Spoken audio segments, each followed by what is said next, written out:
السلام علیکم ورحمۃ اللہ وبرکاتہ۔ ناظرین، 14 فروری کو ویلنٹائن ڈے آ رہا ہے، جو کہ عالم کفر میں خاص طور پر اور اب عام طور پر مسلم ممالک میں بھی منایا جانے لگا ہے۔ عالم کفر کی یہ سازش ہے کہ مسلم معاشرے سے دین کو دیس نکالا دے کر کافر اور مومن کی تمیز کو ختم کر دیا جائے اور من تو شدم تو من شدی کا معاملہ ہو جائے۔ مغرب کے مشترکہ اہداف میں اولین ہدف مسلم معاشرے میں جنسی بہرہ روی اور شہوت رانی کا فروغ ہے، جس کے لیے انہیں مسلم معاشرے ہی میں عمل گریز طبقے کی ایسی کھیپ میسر آ جاتی ہے جو سماجی سطح پر نمایاں مقام رکھتی ہے۔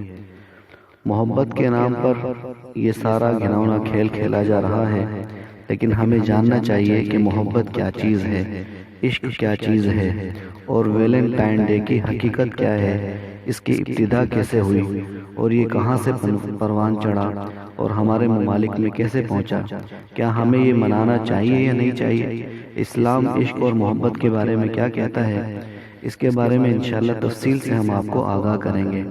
پہلی ویڈیو ہم صرف محبت کے بارے میں بتائیں گے کہ محبت کیا چیز ہے۔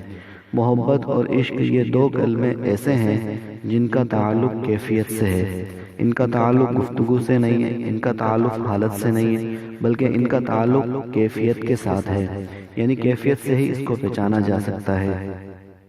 یہی وجہ ہے کہ بہت سارے علماء نے اس کو سمجھنے کی کوشش کی کہ محبت کیا چیز ہے، لیکن اس کی کامل حقیقت کو سمجھ نہیں سکے۔ محبت کے مفہوم کے بارے میں بھی بہت زیادہ اختلاف پایا جاتا ہے۔ محبت کا ایک مفہوم یہ بیان کیا جاتا ہے کہ اس کا مادہ حب سے ہے، اور حب اس مٹکے کو بھی کہتے ہیں جو لبالب پانی سے بھرا ہوا ہو۔ اگر اس مٹکے میں مزید پانی ڈالنے کی کوشش کی جائے تو اس میں بھرا ہوا پانی مزید پانی کو مٹکے میں نہیں آنے دیتا، بلکہ منہ سے پانی باہر ہی گرا دیتا ہے۔ جب مٹکے کی اس کیفیت کو حب کہتے ہیں تو اس معنی کی مناسبت سے اب محبت کا مفہوم یہ ہوگا: دل کا مٹکا یا برتن کسی کی یاد سے یوں بھر جائے کہ اس میں مزید کسی اور کی یاد کی گنجائش نہ رہے، اور کوشش کے باوجود بھی کسی کا خیال دل میں جگہ نہ پکڑ سکے، اور دل کا ہر گوشہ محبت کے پانی سے یوں پر ہو کہ اسے مزید کسی چیز کی حاجت نہ رہے، بس ہر وقت اپنے محبوب کے قرب اور وصال کی تڑپ اسے بے چین کیے رکھے۔ محبت کا دوسرا مفہوم الحب والحبہ سے ماخوذ ہے۔ عربی زبان میں حبہ یا حب گندم جو خوشبودار پودوں اور پھلوں کے بیج کو کہتے ہیں۔ قرآن مجید میں متعدد آیات میں اس معنی کی تصدیق ہے۔ ارشاد باری تعالی ہے: ان اللہ فالق الحب والنوى، بے شک خدا ہی دانے اور گٹھلی کو پھاڑ کر اس سے ایک تناور درخت بناتا ہے۔ انسانی جسم میں محبت کا یہ بیج دل کی زمین پر پھوٹتا ہے، اور حدیث صحیح کے مطابق دل چونکہ پورے جسم کا مرکز ہے، اس لیے اس مرکز میں پلنے والا محبت کا ہر پودا پورے انسانی احساسات اور جذبات پر فوقیت رکھتا ہے، اور انسانی سیرت اور کردار کے سارے درخت میں اول سے آخر تک اس کا رنگ نمایاں طور پر نظر آتا ہے۔ محبت کا تیسرا مفہوم احب البعیر سے لیا گیا ہے، یعنی اونٹ کا بیمار ہو کر ایک جگہ پڑے رہنا۔ اونٹ جس طرح کسی جگہ اتنا جم کر بیٹھ جائے کہ 100 بار اٹھانے سے بھی نہ اٹھے، بلکہ بدستور اسی جگہ ڈٹا رہے، تو عربی میں محاورے میں اس کی اس حالت کو احب البعیر کہا جاتا ہے۔ اس محاورے پر اونٹ کی ایک محبت بھری ادا یاد آئی جو قارئین کے لیے پیش خدمت ہے، ناظرین کے لیے پیش خدمت ہے۔ کہا جاتا ہے کہ جب اونٹ محبت میں مست ہو جاتا ہے تو 40 دن تک وہ گھاس وغیرہ کچھ نہیں کھاتا۔ اس پر پہلے سے دوگنا بوجھ لا دیا جائے تو وہ اسے اٹھا لیتا ہے، کیونکہ اس کا دل فراق محبوب میں تڑپتا اور مچلتا رہتا ہے۔ لفظ محبت کا تیسرا مفہوم جمے رہنا اور ڈٹے رہنا ہے۔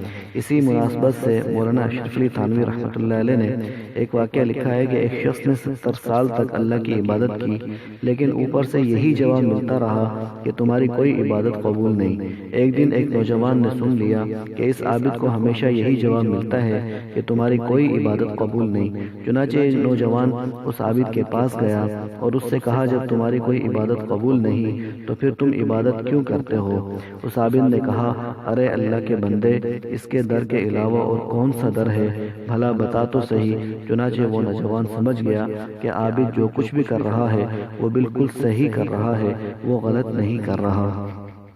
محبت کی تعریف کے بارے میں بھی مختلف اقوال ہیں۔ امام غزالی رحمۃ اللہ علیہ فرماتے ہیں کسی پسندیدہ چیز کی طرف میلان طبع کا نام محبت ہے، اگر اس میں شدت پیدا ہو جائے تو اسے عشق کہتے ہیں۔ ایک اور بزرگ فرماتے ہیں کہ محبت کی تعریف کو محدود نہیں کیا جا سکتا کہ جو اس کی وضاحت کر سکے، بلکہ اس کی تعریف میں پوشیدگی ہے، خفا ہے، اس کی تعریف مخفی ہے، کیونکہ تعریفات تو علوم کی جاتی ہیں اور محبت تو ایک وجدانی کیفیت کا نام ہے، اور جو کہ قلوب پر طاری ہوتی ہے، تو کیفیت کو صاحب کیفیت ہی سمجھ سکتا ہے، جس کے اوپر وہ کیفیت طاری ہے وہی سمجھ سکتا ہے، دوسرا آدمی دوسرے کی کیفیت کو سمجھ نہیں سکتا۔ اس وجہ سے وہ فرماتے ہیں کہ محبت کی تعریف نہیں کی جا سکتی۔ بہرحال محبت کے بہت سارے درجات ہیں۔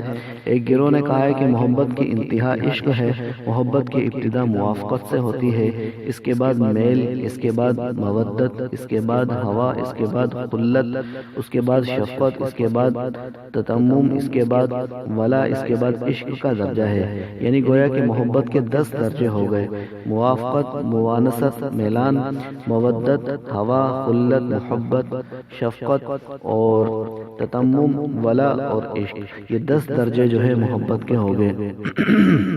اسی طریقے سے محبت کے بارے میں جو ہے بہت ساری جو ہے باتیں کہی جاتی ہیں، اور اللہ تبارک و تعالیٰ کی جو محبت ہے وہی حقیقی محبت ہے۔ ہمیں اللہ تعالیٰ سے ہی محبت کرنی چاہیے۔ اللہ تعالیٰ قرآن پاک میں فرماتے ہیں والذین آمنوا اشد حبا للہ، ایمان والے صرف اللہ تعالیٰ سے ہی محبت کرتے ہیں، کیونکہ یہ دل جو ہے یہ اللہ تعالیٰ نے اپنے لیے بنایا ہے، اور دل جو ہے اللہ تعالیٰ نے اپنی محبت کے لیے بنایا ہے۔ اسی وجہ سے اس آیت کی تشریح کے اندر حضرت علامہ آلوسی رحمۃ اللہ علیہ فرماتے ہیں کہ اللہ نے اشد محبت کا لفظ استعمال کیا۔ اب رہا یہ مسئلہ کہ اللہ سے کتنی محبت ہونی چاہیے، اس درجہ بندی کے لیے علامہ آلوسی رحمۃ اللہ علیہ نے تفسیر روح المعانی میں ایک حدیث لکھی ہے۔ آپ صلی اللہ علیہ وسلم نے ایک مرتبہ دعا کرتے ہوئے ارشاد فرمایا اللہم اجعل حبک احب الی من نفسی و اہلی و من الماء البارد، یا اللہ اپنی محبت میرے اندر میری جان سے زیادہ عطا فرما، اور اہل و عیال سے بھی زیادہ، اور ٹھنڈے پانی سے بھی زیادہ، یعنی پیاسے کو جتنا ٹھنڈا پانی عزیز ہوتا ہے اس سے بھی زیادہ یا اللہ مجھے اپنی محبت تو نصیب فرما۔ ناظرین، محبت جو ہے یہ ایک پاکیزہ جذبے کا نام ہے، یہ ایک فطری عمل ہے جو ہر انسان میں موجود ہوتا ہے۔ انسان میں اس جذبے کی موجودگی اصل میں معاشرے میں اتفاق اور اتحاد کے قائم ہونے کا سبب ہوتی ہے۔ محبت ہی انسان میں باہمی تعلق پیدا کرتی ہے، اس سے ہی معاشرہ قائم اور دائم ہوتا ہے، اور اسی جذبے کے تحت انسان میں دلچسپی، نفرت کے آثار جنم لیتے ہیں۔ انسان میں محبت اور انسیت کا جذبہ کئی وجوہات کی بنا پر ہوتا ہے۔ محبت اور اخوت نسب کی بنا پر بھی ہوتی ہے، دین کی بنا پر بھی ہوتی ہے، اور وطن بھی اس کا سبب ہو سکتا ہے۔ صفات کی مماثلت بھی موجب محبت ہوتی ہے، معاملات اور لین دین کی بنا پر بھی محبت ہو جاتی ہے۔ سفلی جذبات، جنسی خواہشات بھی محبت پیدا کر دیتی ہیں، لیکن سب کے سب اسباب، وجوہات اور خواہشات الگ ہیں۔ ان سب محبتوں میں سے مضبوط، قابل اعتماد، دیرپا دینی محبت ہے جو کبھی نہیں ٹوٹ سکتی، اور حالات اور حوادث اس میں کوئی تبدیلی نہیں لا سکتے۔ محبت کی یہ قسم زمانے کے ساتھ خاص نہیں، تاریخ اسلام اپنے اندر ہر ادوار میں اسلام کی بنا پر قائم محبت اور بھائی چارے کی لازوال مثالیں سموئے ہوئے ہے، جو انسان کی اسلام کی راہ پر پیدا ہونے والی، اسلام کی بنا پر پیدا ہونے والی حقیقی محبتوں کی عکاس ہے۔ شخصی محبت کے علاوہ اللہ کی ذات ہے محبت بھی انگنت واقعات رکھتی ہے، لہٰذا ہمیں سب سے زیادہ تعلق اور محبت اللہ تعالیٰ کی ذات سے رکھنا چاہیے۔ اس کے بعد اللہ تبارک و تعالیٰ کے نبی پاک صلی اللہ علیہ وسلم سے محبت کرنی چاہیے، پھر صحابہ کرام سے، پھر جو ہے تابعین سے، تبع تابعین سے، اولیاء کرام سے، پھر اس کے بعد اللہ تعالیٰ کے حکم کے مطابق ماں باپ سے محبت کرنے کا حکم ہے، اپنے بیوی بچوں سے محبت کرنے کا حکم ہے، بہن بھائیوں سے محبت کرنے کا حکم ہے، رشتہ داروں سے محبت کرنے کا حکم ہے، دوست احباب سے محبت کرنے کا حکم ہے، پڑوسیوں سے محبت کرنے کا حکم ہے، ہر مسلمان سے محبت کرنے کا حکم ہے، لیکن یہ حکم حدود اور قیود کے ساتھ ہے، اور ان حدود اور قیود کو سمجھنا اور جاننا ضروری ہے کہ کس سے کتنی محبت کرنی ہے۔ اجنبی مرد اور عورت، اجنبی لڑکا اور لڑکے کا آپس میں جو ہے ملاپ، آپس میں ملنا اور آپس میں جو ہے تعلقات قائم کرنا اسلام کی روح سے اسے دیکھنا چاہیے، اسلام کی تعلیمات کو ہمیں اس بارے میں دیکھنا چاہیے اور علماء سے پوچھ کر اس کے مطابق اس پر عمل کرنا چاہیے۔ السلام علیکم ورحمۃ اللہ وبرکاتہ۔